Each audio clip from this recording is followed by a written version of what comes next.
Oops, It's okay. I did Did you that. get the 11-inch or the big one? No, it's just the small one. So it's like what you're used to. Uh-huh. It's to read one page, and it's Nice. impressive. Like the Scribble thing, I've upgraded to the next version of iOS/iPad OS, and being able to write anywhere is really kind of cool. It works very well. It is. And I went to the Apple Store a couple of days ago to test it out because my birthday is at the end of this month on July 30th. And then it's on my wish list. But I think I'm only going to be able to get it at the end of the year though. But the screen and the pen are completely different than the one that I have. I have the 10.5-inch, one of the first iPad Pros that has the pen, and the tip on that one is more rubbery, so it sticks more to the glass. Oh, So okay. it feels better to write. The one I have is just like it's very smooth. Yeah, I kind of remember that. Yeah, I mean, it's interesting as well. Reading on the iPad is okay, but for academic reading, I actually think the laptop is better because it's like an iPad with a built-in laptop stand, except for the layout. The layout is portrait of all documents, and the screen is like this. So that's the only silly. Yes. So of course, put it on a tiny little stand as usual. Uh-huh. Oh, well, thanks. So where's Adam today? I thought he was doing homework. Yeah, I don't know. I did make a list, Frode. Basically, I'm organizing my portfolio and my external hard drive. And I compiled the list of all the speakers from the typography conference here in Brazil, Diatipo. And Fiona Ross, she's also in the book. She was a speaker in 2018. Oh, okay. So that's quite nice. Yeah, she is down the road. There is Adam. There's Adam. There's Adam. Did you upgrade your webcam, Adam? Huh? Did you upgrade your webcam? Looks good. The video quality. Yeah, I changed to my DSLR camera. Ah, DSLR quality. Look at that. Yeah, it's still. You have to fix something, but it shows more of my flaws now. Every pimple and wrinkle is showing. Always an issue. So I just pasted in chat, Frode. This is the list of speakers, international speakers from 2012 till 2019. And then I haven't made a short list yet of who would be more interesting to invite.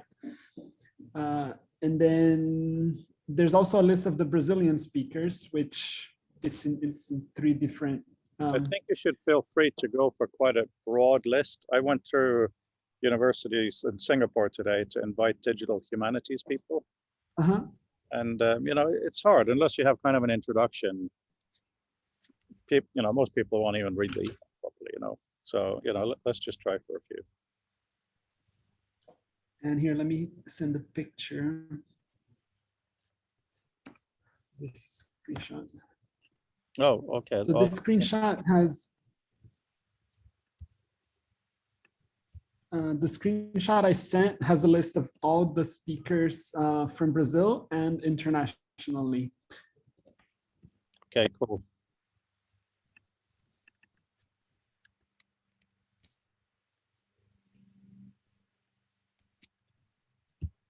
One person in particular that I think you should invite, and he's also from London, is Matthew Carter. Oh yeah. But how do we get Matthew Carter? I mean, we have his contact. He also spoke in Brazil, and he's quite old already, so I think we should invite him pretty fast. if you have a way to get to him, please do. Yeah, I mean, what did he do? Georgia, right? For amongst other things. Yeah. Yeah, giant. Yeah. Get off the call right now and invite him. Somebody likes Matthew Carter. No, he's incredible. We have his his talk is in English. If you want to watch it later, it's in our YouTube channel for the conference.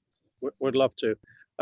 Just kind of onto the Adam Mark stuff. Mark can't be here today because he has Navy things to do.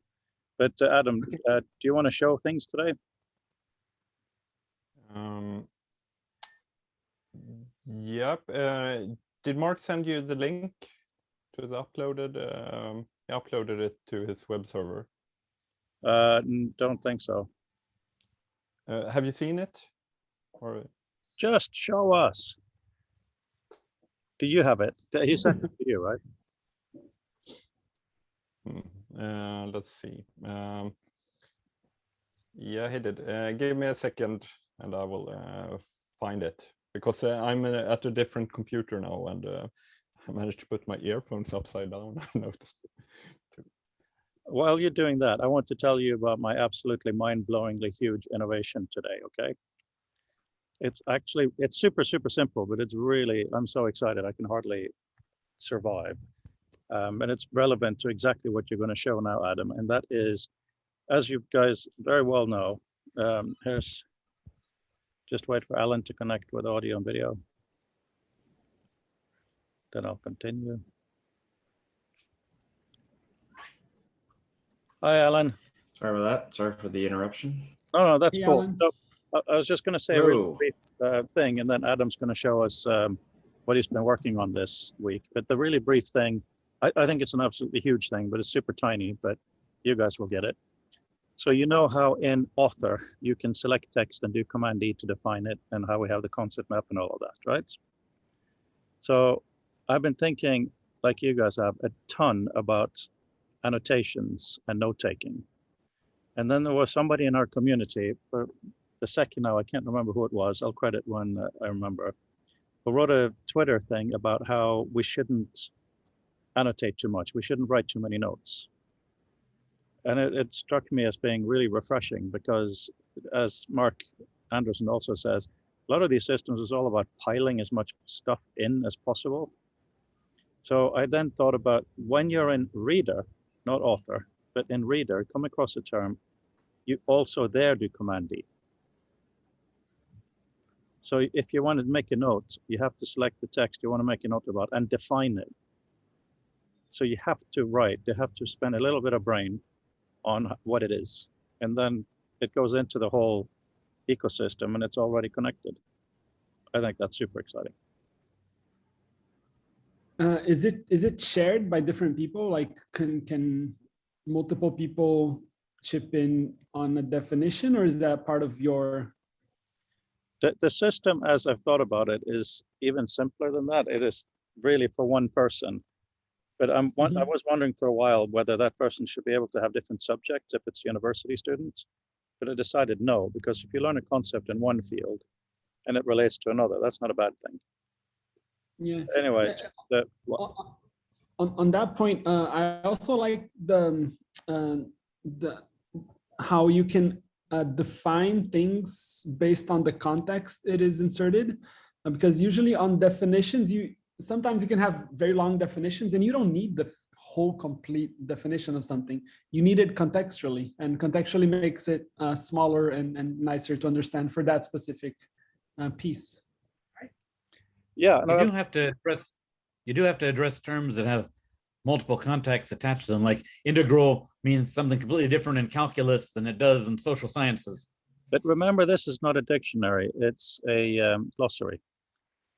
So it is for the context of that person. But of course, Peter, in your field of law, I'm sure there are many terms there that it means different things based on how it's used in different. Yeah, horribly overloaded based on context. Yeah. So therefore, that can be made clear, but it has to be made clear by the human writing the definition. Right? Each sentence can be kind of one definition, and then it would connect in a different way.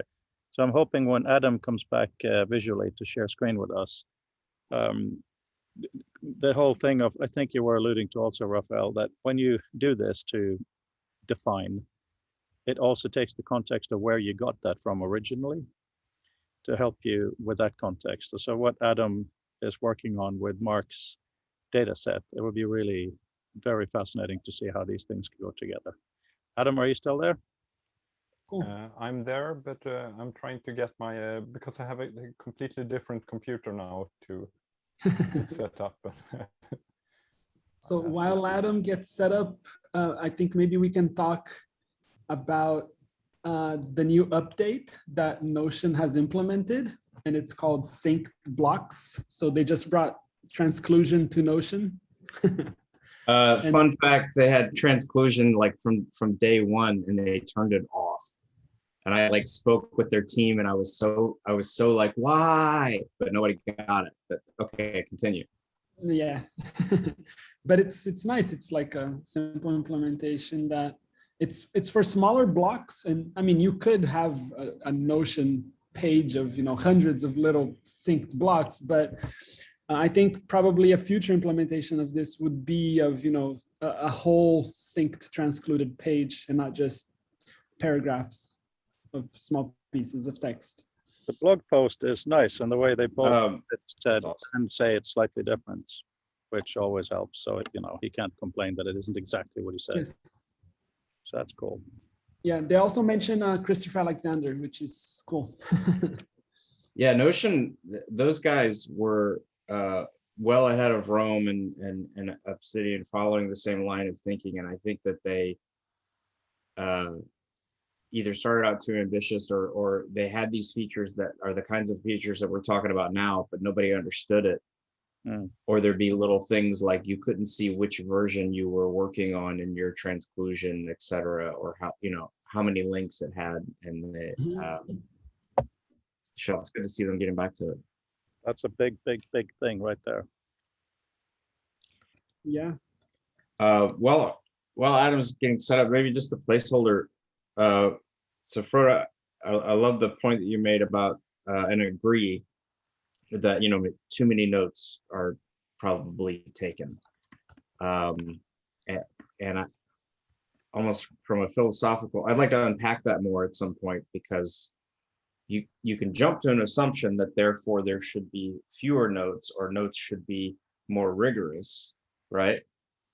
But and I agree with the fewer notes part, but the more rigorous part starts to change the definition of what notes are right now versus what people need.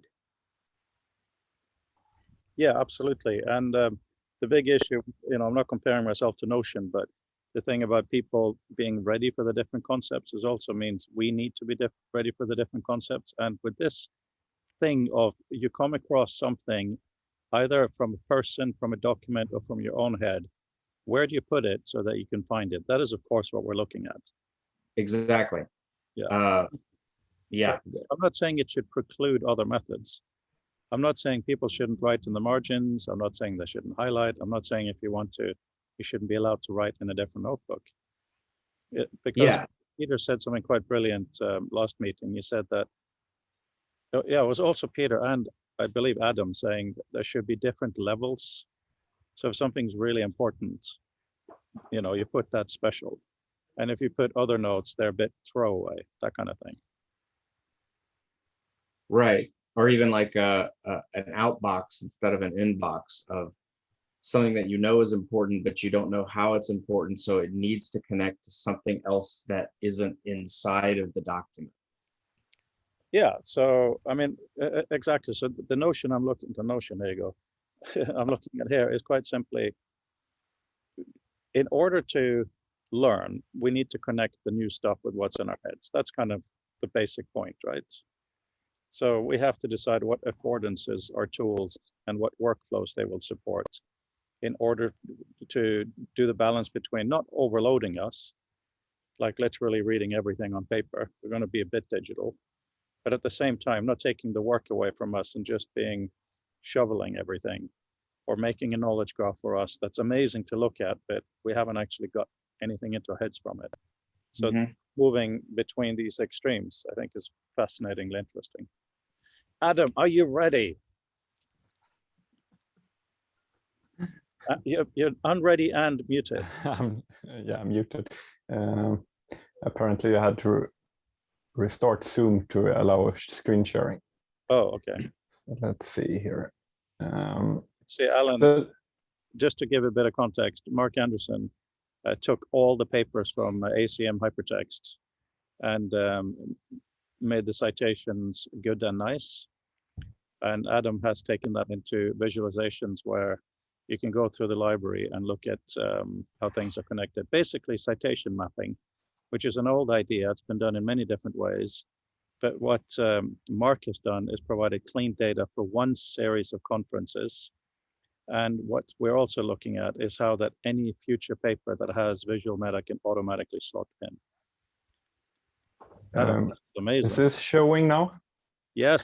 So I took your PowerPoint and made it to the made an exact copy almost. No, but I followed the. It's even the exact color you had in your PowerPoint. This is so here are all the 850 papers, and you can navigate through them. It's still very basic, so I have no filter on it. I'm working on that version where you have a filter, so you can pick papers from a particular year or conference, or a particular author, or another selection. But you can click on any title, and you can also click on all the cited papers and papers cites it and the paper it cites in this data set. So they may of course cite papers outside this data set, but this is what we have, and then you can see the papers here. So this is one way of navigating it. And one big question I have is on the user interface. This is kind of an inline. It expands inline the detailed information, so the list expands instead of hovering over the list, and it makes the list a bit jumpy. So I'm not too fond of lists where things expand inside, like tree lists and so on, where things jump around a bit. But still, it gives an idea of how it could be done. And this is in addition to the other. Did you see? Yeah, you saw the other version. Have I shown you the heat map version of the? Hang on. Before we move, by the way, this is my very old friend, and he's not that old, but old friend. He's just come to sit in because he has nothing better to do. Yeah, so before we leave this, so Adam, you're going up and down with like arrow keys or something, right? Yeah. Yeah. But can you click on a citation on the left to jump to it? Yep. Now I click on specifying temporal behavior in hypermedia documents, and then I go to that document, and then I see which, and somewhere in this list, should the document we were at a second ago should be in this list because it cites this. Yeah, we could always, of course, make that. So you can click on any link and jump around to. And this interface, a good thing with this interface compared to the other timeline that I showed last time, is that this could potentially have all documents in it, all known documents. So it could be millions of documents, because it depends. This list, the main list, could of course be a bit filtered, but as any given paper is only citing a few papers, and it's only cited by a limited number of papers, everything could be shown here. And of course you could have a basic search panel at the bottom or whatever, keyword or name. Or yeah, and I have that as a first prototype, but it's not ready, and I only had a few days to do it. Except for that horribly green color, it looks really cool. I have a British friend that hand selected that color for me.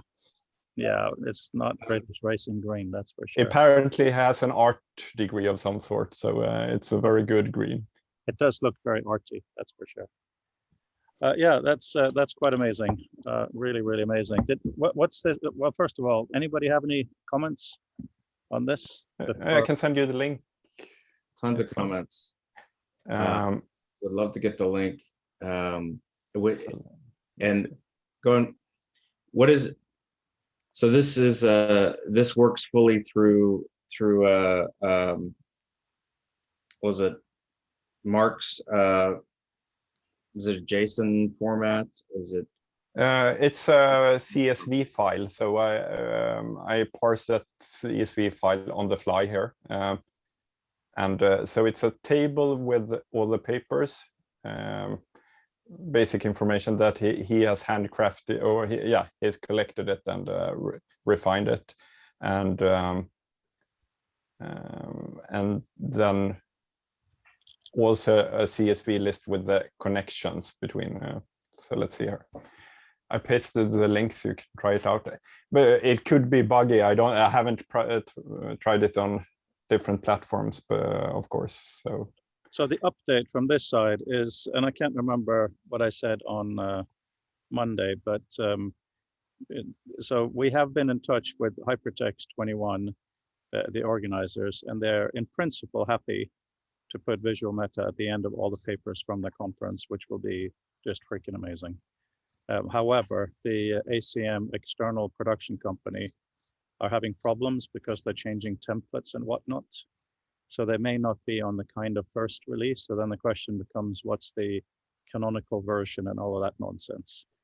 But it does look very, very promising that this conference, the next version, take the documents, put them into Atom Space, and they will just connect.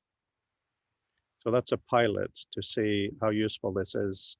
And then we can talk to other ACM conferences, including Web Science and so on. And that is partly why I think all of you know we're doing a iPad version of Reader, which is partly because it's nice to have more platforms, but it's also an excuse for us to take the parsing mechanism of visual meta out, so we can give it to anybody who wants to implement it themselves. So what Adam is doing is not. I would love to tinker with. Sorry, Alan. What?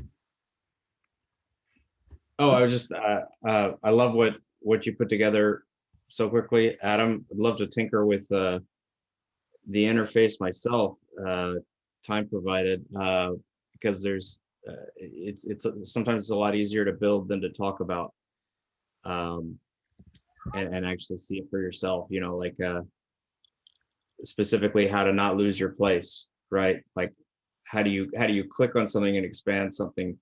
Yeah.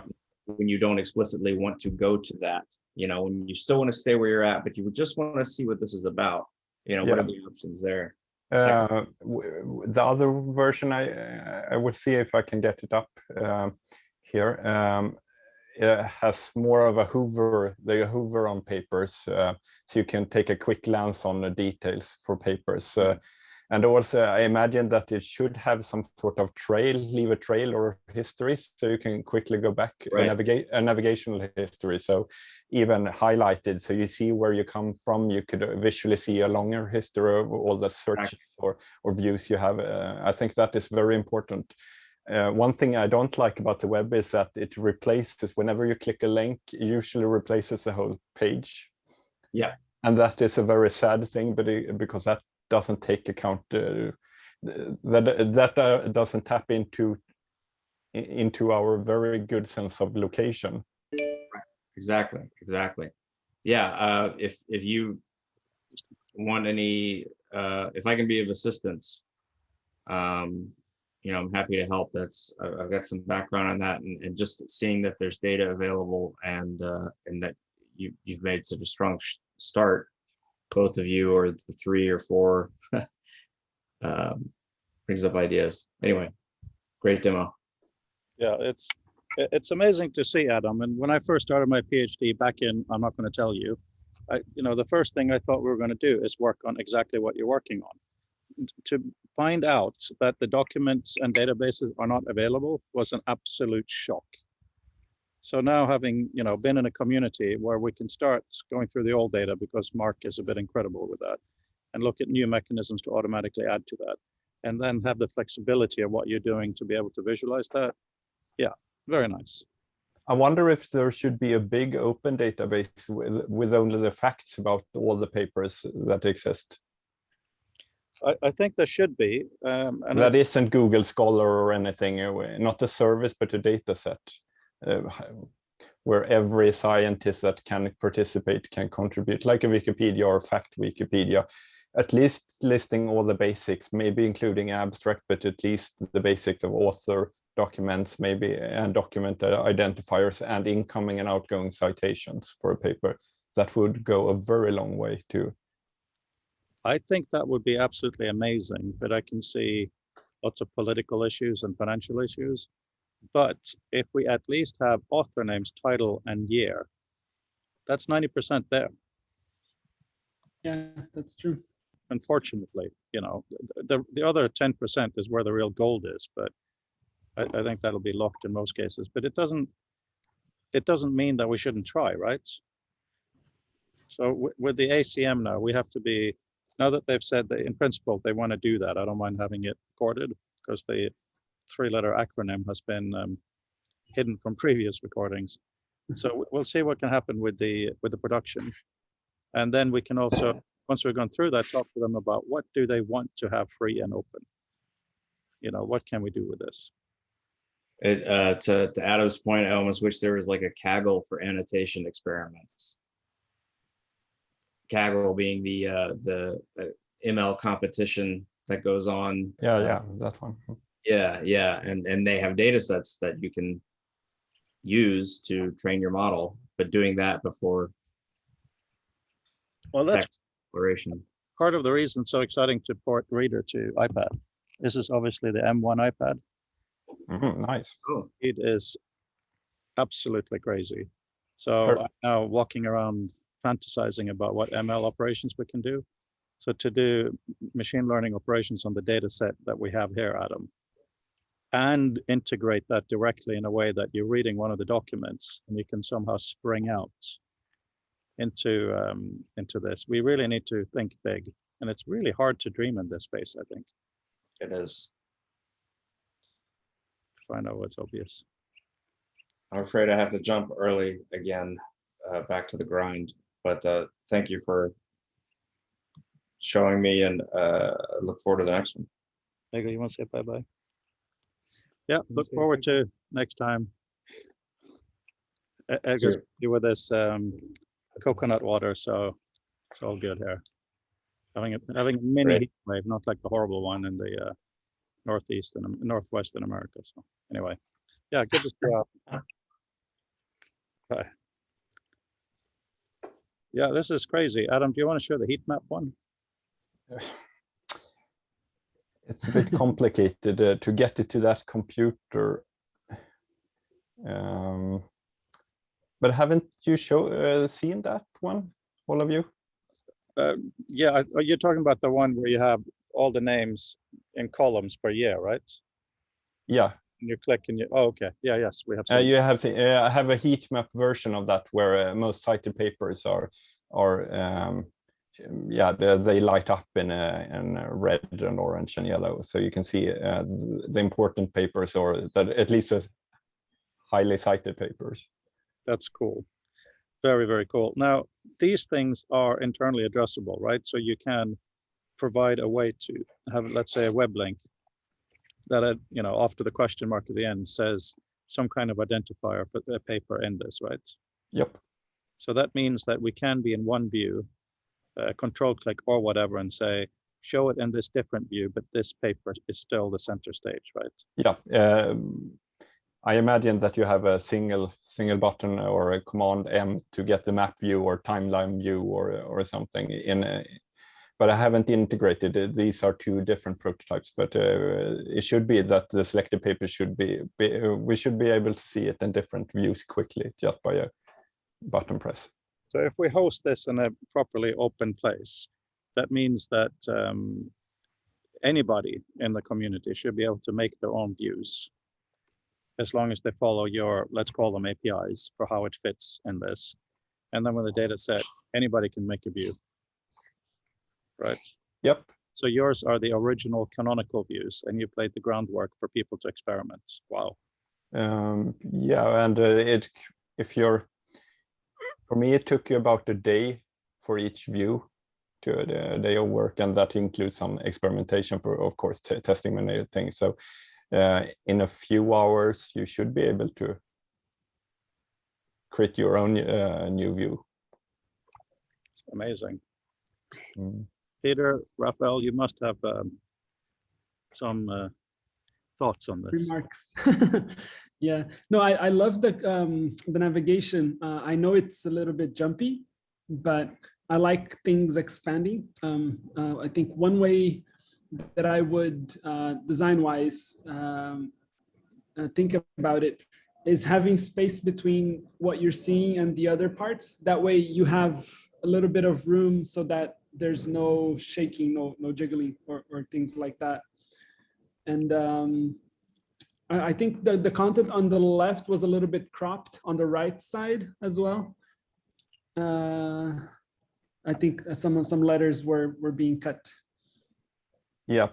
I wonder, because those titles can be quite long, what should be the way of showing that very long? Should they go on 2 lines and be right justified? Sometimes we have a little preview, a snippet of the information, and then a little button to show more. And I think you also have it implemented the colors for either when you hover over a link or just which words you can jump to, because I'm not sure if it's everything is clickable or some things are just text. All the titles are clickable. All the titles are clickable. If you want to play with this using the JavaScript infrastructure, I just paste in the commands that you need to download a command line utility that can convert Mark CVS files into JSON files that you can then directly load into your JavaScript. So that should save a little bit of time. So just run that set of commands in a directory that has the 2 CVS files that Mark mailed out to us, and then you'll have the JSON equivalent files that you can import directly into your JavaScript application. I'm going to play with this in Imba as soon as I find a little free time. And I love using the keyboard for navigation. It's incredible. Just up, down, and escape. You can get a very long way of just having up, down, and escape. Yep. But I'm a big fan of using the keyboard arrows because I think if I was doing the layout though, I would have put the abstract in the left margin and had the inbound and outbound links on top of each other in the right margin, and then left the list static without expanding stuff inline, so I didn't have the text jumping up and down. And I think you have sites on the left and cited by on the right. I don't know if I'm being nitpicky, but it makes sense to flip them so that, you have, past, present, and future. But hang on, I think that is what it is, isn't it? So, site. Yeah, on the it left should side, be. sites. On the left is the past. This So left document is really cites the the past. one Just because to you're the on the left. other side of the world doesn't mean it's upside down. I should be right, I think. It may be Right, that, sites would be into the past, and then cited by would be off into the future. yeah. Huh. I just sent this to Ted because I've been trying to explain to him that Visual Meta could help him build some of the views that he's wanted to do forever. So let's see what he says about this now. It'll be fun.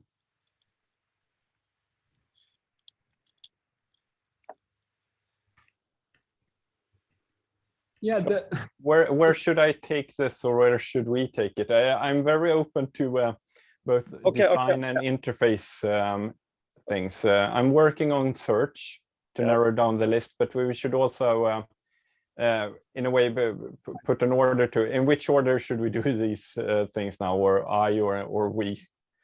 Okay, let's talk about that a little bit broader. So did you hear much of what I said about Command D in Reader?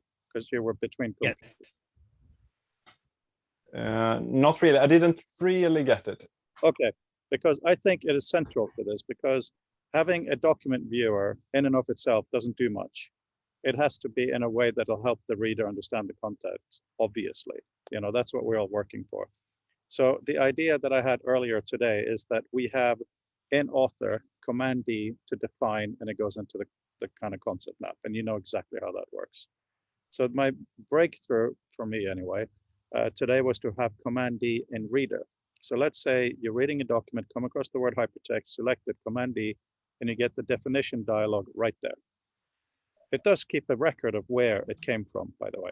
So you define, you say hypertext is a thing, blah, blah, blah, and all of that. So that goes into your kind of universal glossary. So the idea is that you don't just define when you're writing, you also define when you're reading. So in the environment that you're building, Adam, if there was a way where we could have the building concept map of the user connected with this ocean of documents, that could be very interesting. In these, you have the abstracts. Do you also have the full text? The full text of paper? Yeah. No, because that is okay. Well, you have the keywords and you have the abstract, right? Yeah, So and a few PDFs that you may have, yeah, that you may have gotten somewhere. So, and it technically it's possible to open the PDF document inside this view as well. Okay, that's very, very interesting, because in that keynote presentation, there was also some, I think it was in that one, some, you had a concept map type thing, and then you have, do you remember you had some keywords in red or orange? So, and then it showed the thicker lines to the documents that mentioned it a lot or a little, right? Yep. So if in a view like this, we could have somehow integration, let's say the screen maybe goes a bit smaller, and on top, it's all the user's concepts. And as you click on those, the documents that mention it appear or not. So that it becomes a building thing. That's what I'm thinking about. I don't know. What do you guys think?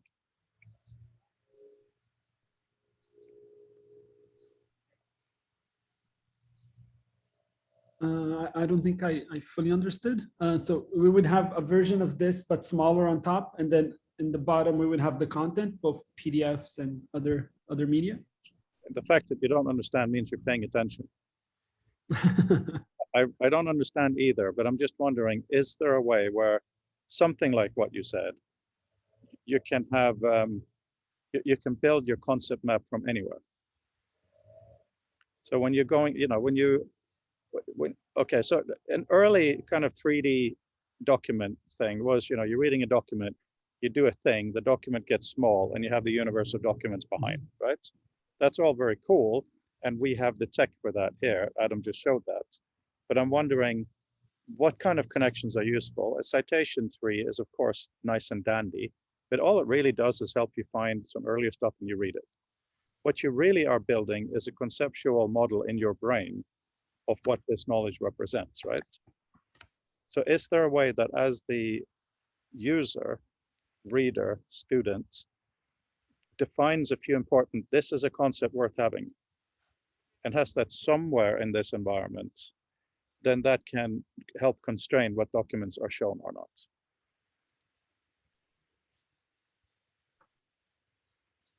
This is crazy cool, Adam. Yeah, so here is I finally got it to the right computer. Maybe Alan can see it on the recording as well now. So this is a heat map version.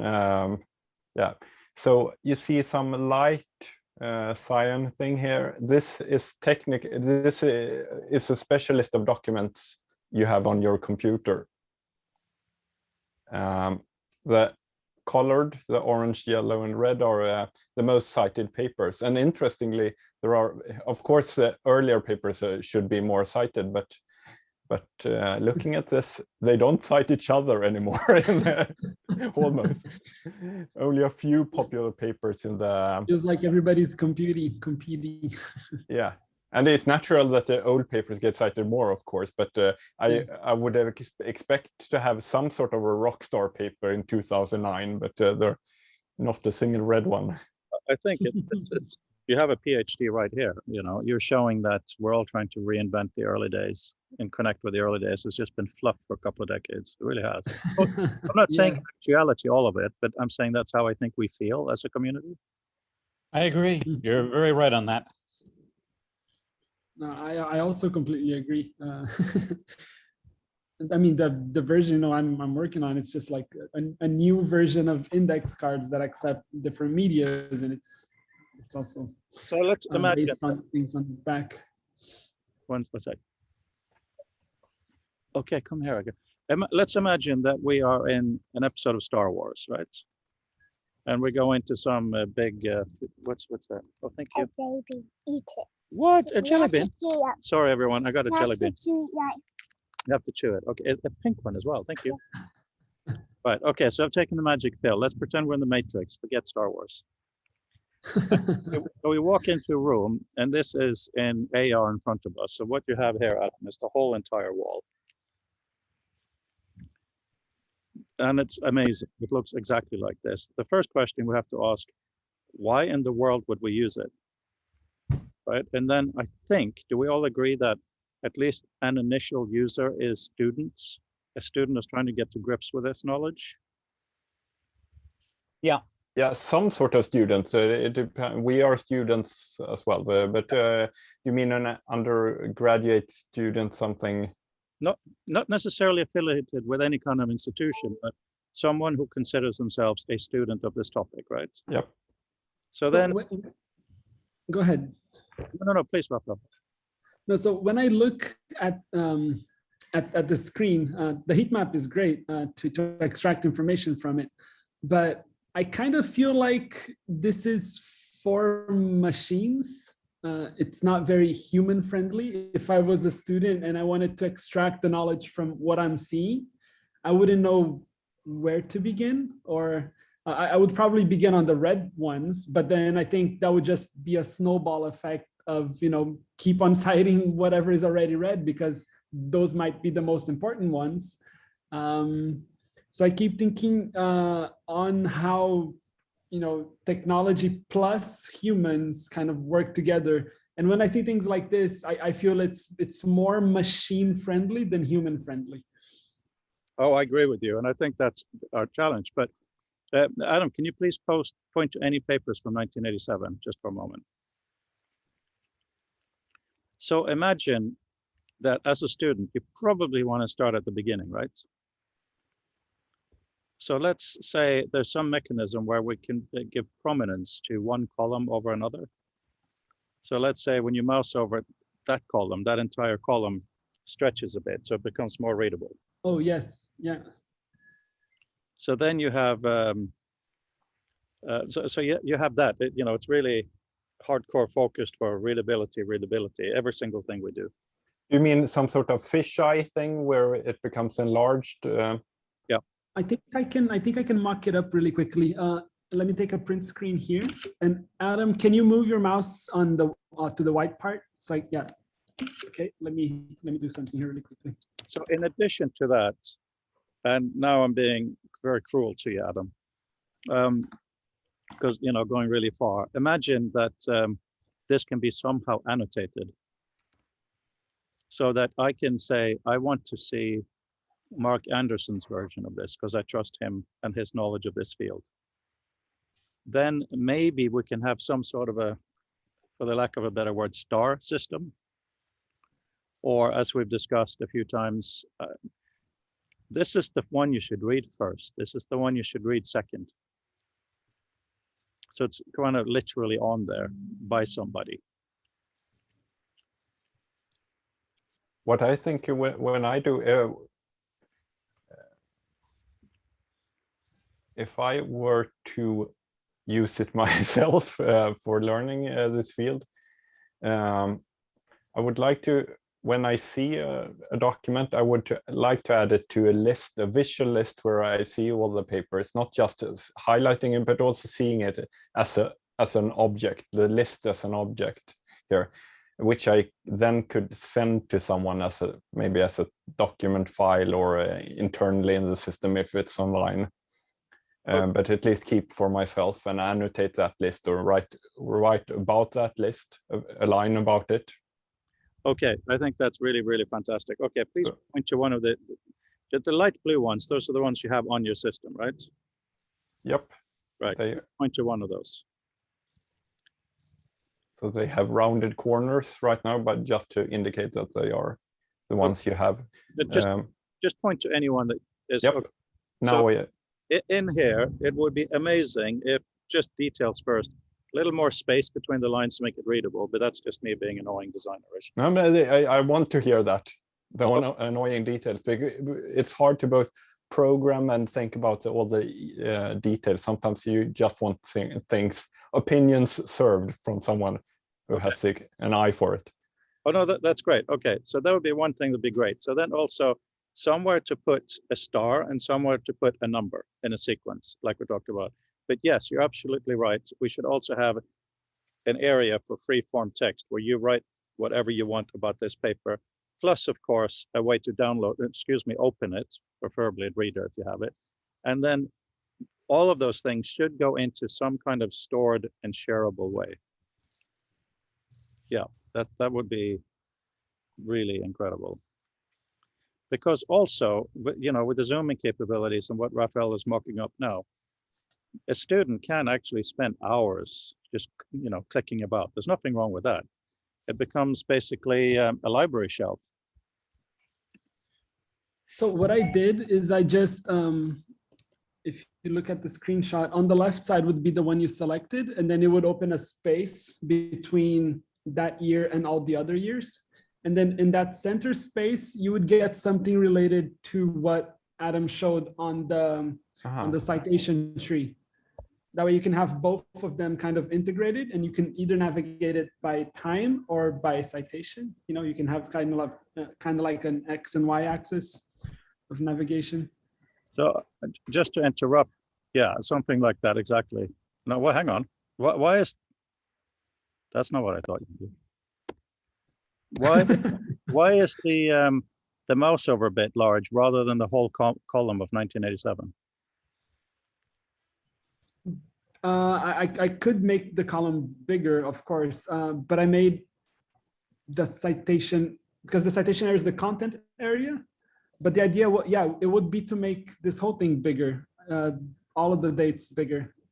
So I just wanted to show that it would be, you know. But I get the fisheye thing, so I can try to do a fisheye column where a selected column gets expanded to show more detail, and I'll see if I can do that.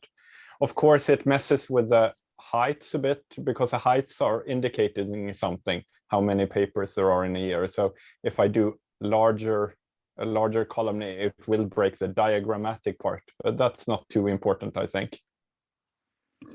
So yeah, that would be super cool. So I finally got Ted emailing back here. So we're in a bit of an argument kind of thing. I showed him the link that you sent Adam to, you know, the view. He says, I don't see documents side by side. So let's say, for the sake of argument, that we want to implement Ted Nelson style. Here's one document in space. Here's another one, and they're visibly connected. Are you frozen? Your connection is. Shall we all just? We lost you for a second, Fred. Oh, you lost me. Oh, I thought it was Adam we lost and not me. Okay, am I back? Right. Yes, you're back. So Ted is emailing and saying none of these are documents side by side, but let's just pretend for a moment we want to desperately please Ted, and let's see if we can do it, and B, if it's useful. Okay. So in this environment, we draw out one document, at least, yeah, an entire document if you have it on your system. And in there is a link to a specific page or section in another document. So you click on that, and this other one then comes into view with a line showing where it was. I don't think that will be often useful, because professors don't want pages cited because they want you to understand the document, which is really annoying. However, for the cases where there is a page or a paragraph link, what you have built, Adam, could allow that to happen, right? Yeah, and we can imagine that if you have a PDF page open or a document open, either an author or my view here, but an actual PDF page with the paper that you see the paper.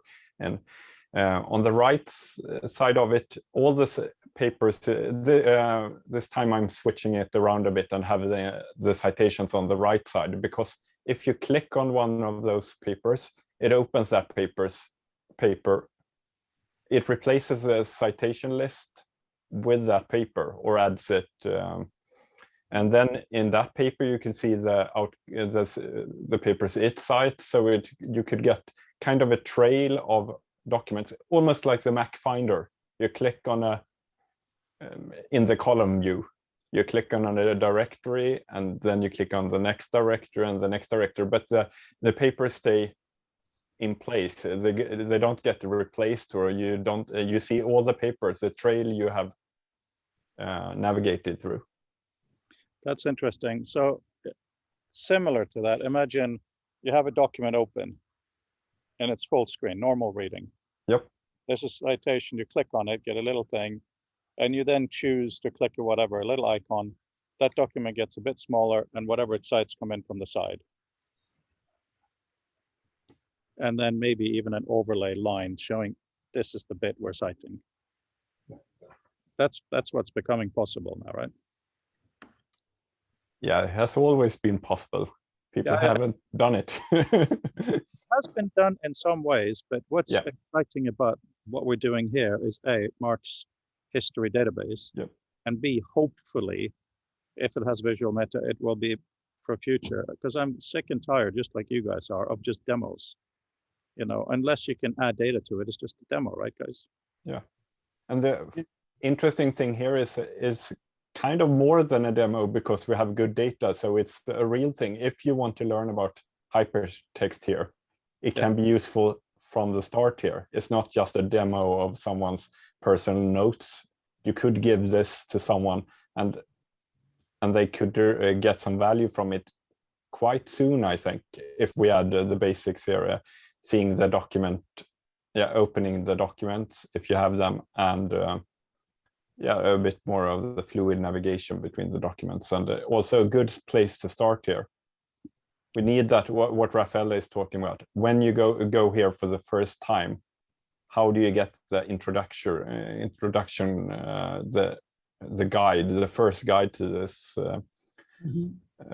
this system and the papers?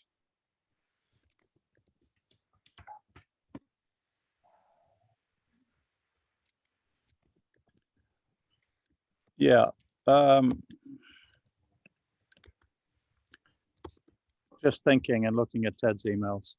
Okay, so one of the things I think is amazing about URLs is you can have variables in them. Of course, that's used all over the place now, but it's very relevant to us. So imagine you are in Reader or any compatible software. Come across this little thing, click on it, and in there is a link that goes to this server, and that server knows to load the document that was already there. It just happens to be on the server and local, to the right page, and draw a line from that to the cited document with the background as the heat map you have. So these are basically floating above. They can be dismissed, and you can go in with that and out of that. So that page number, where does that page number live? Is that in the reference list, or rather in the Visual Meta part that specifies it more clearly, or more data machine readable, or hopefully both? Because the thing is, you know, in Doug's day, being a genius, but having absolutely no competition in the early days, he built the whole system. We obviously cannot do that. And I really hate the idea of information ghettos. So I'd much rather I focus on making the best PDF reader I can possibly do, and give a command where you can build the best viewer you can possibly have. So it's a question of, you know, what you really think would be the most appropriate mechanism for this data to be sent.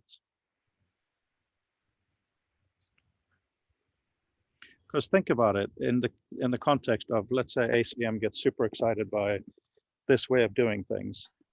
And in these links, normal PDF forgets author, right? If you have a normal PDF reader, you click on the link, you go to the reference at the end, instead of just a DOI or whatever, there's a link to this that becomes standard. It opens to this, but it opens in a mechanism that's open. So if people, let's say Adam gets bored of this and does something else, and that server goes away, it's still a mechanism through which other visualizations can happen. Who's that? Oh, What? family time.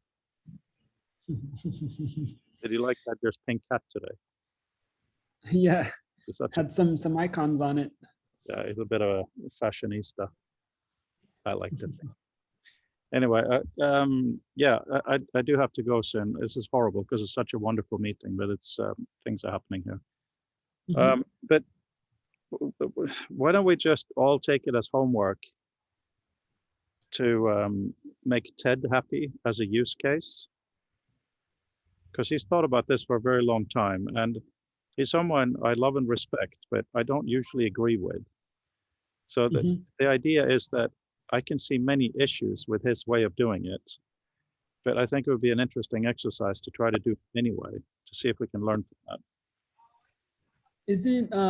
Didn't Azra Ellen, I forgot his name, he did something related to that, and he posted on Twitter the images side by side of documents being connected, something like that. Azra and Ezla, I think the name. Yeah, and he's in the book. He's an absolute Yeah. genius. And he wasn't on our mailing list for a while, which was so embarrassing. It's unbelievable. But hang on, let me just send a little thing in our chat. This is just to Ted's page. I'm sure you've seen it, Adam. But I mean, okay, when I did the first survey of 2 surveys for my PhD, one of the questions, I don't remember the question, but I remember the answer. The people said they wanted better ways to see connections. And that is what this is, right? So why would anyone ever want to see documents connected? If you look at, sorry to mention it, Hamilton, in reality, the human, if you look at Federalist Papers and you look at the Constitution and you look at other papers, you will see there are explicit, implicit links, like any great paper of history. In that case, this is clearly useful. But when it comes to an academic environment like hypertext, I think it's useful in a different way. And I think with this huge data set, we finally have a way to find out what that might be. Does that make sense? You're muted, Mr. Run. Adam, you're muted. Yeah, and that was the secret of everything. No, but what we really need is also we need access to the PDFs in some way. Because now we're talking about the documents, we're showing it's so sad that we can't really, of course you can get them and have a local system and do whatever you like. But it would be so interesting to see if we can get, let's say, ACM hypertext or some smaller subset of documents available, so you could show the real potential of navigating real documents and actually seeing them, not having those document silos. So some sort of. I think it does need to be based on local documents, yes. Unless they give up everything. Yeah, maybe, yeah. So that's a reality and the politics and the economics of it right now. Maybe we could find a community, because some scientific communities are more open access or publishing everything to the open repositories. Maybe we could also take their documents and visualize them more freely. I think that's a good idea, but also within ACM, now that they're all very friendly with us, if we just show them, even if it's just with a few documents, and say that you are this association for computing machinery. So here is some powerful computing machinery to show your association's documents. It's a matter of don't tell them, show them. Yeah, and still it could be good for their members, but I'm not a member and I won't pay out of my own pocket to be a member even if I'm a computing professional, I'm not really so interested in paying for that. So, but if you have only the visual meta, that should ideally include the abstract. It should also include, it will include the headings. So at least you will have a little bit of the shape of the document. Yep. And then we can do all kinds of trickery to try to fill them in, on a need basis. But yeah, if we just, could you please screen share the heat map or one of those versions for a minute?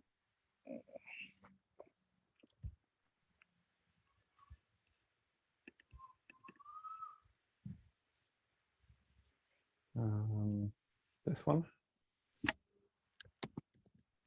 I'm afraid I have to bow out for elder care transport. Okay, Yep. but Go we're on Monday. in a minute. But good to see you, Peter. Thanks for being here. Have a good weekend. You too. Okay, so don't point to something. So let's actually, please, yeah, just point to any random one. So that now represents a PDF there. So in there,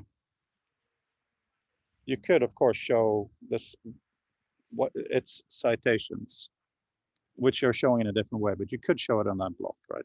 Yep. So technically, we could have both those views together instead of the long list, because the list is now more horizontal. You could have that the expanded abstract as a Hoover thing, and the citations on the side here. Yeah, that would be very cool. So that could be combined, of course, or maybe below, could be below as well, that you get that detailed view below with the abstract. Personally, I think showing the abstract in the Hoover view is a bit too much, maybe. I usually absolutely passionately hate separating the data from itself, but I think this is a good example of where the abstract should be below. Because a version I had before where I only showed the text, authors, and conference as a smaller tooltip or a Hoover thing, it felt more, more snappier and easier to read and just browse around for the titles and authors. And if you click something, you get the full abstract and can read, because I don't think you will read so much of the abstract anyway. Okay, so let me, okay, just stop for a second on, okay, that's a perfect place. So, okay, and this one, there's hardly any abstract anyway, so this is a good feel. So you have this, you have that, below you have abstract. Now, what I would really like to see is the combination with the other view, where somehow on the sides, well, actually, you know what you could do? You could essentially take the other view in the bar below, have both at the same time. That is what you meant, right? That is what I meant, but screen state is, it works on larger screens, or else it will become very tiny, but maybe we should try it. Because I don't think the small text titles, I mean these in the column, they are not really meant to be read. They are just visualizations. Reading, you do reading by hoovering, or ideally also arrow navigation. I haven't implemented it, but you should just press up and down and go up and down the list and sideways as well. I so look forward to seeing this with no abstract there and the other view at the bottom of the same. Yeah. I would love to see locations as well. I can see, I don't know if that would be possible, but based on the author's name, we can probably pull their location and then see which area in the world has publications.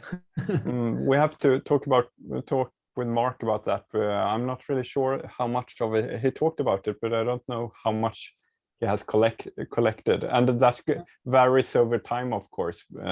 So if 1 year that author was in Southampton, and next year in in a German university, so it's varies over time as well. So it's not that clear cut. And the publisher may be in Holland, even though none of us are there. Yeah. I've got to go. Yep. You guys need more time? Are you okay? We can be. I have to go make food. Yeah, I'm okay for now, and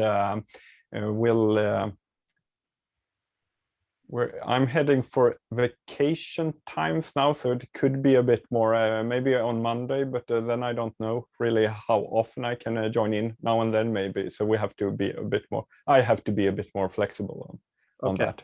Well, that's absolutely fine. Okay, this is wonderful. Look forward to seeing you. Have a wonderful weekend. You too. Bye bye.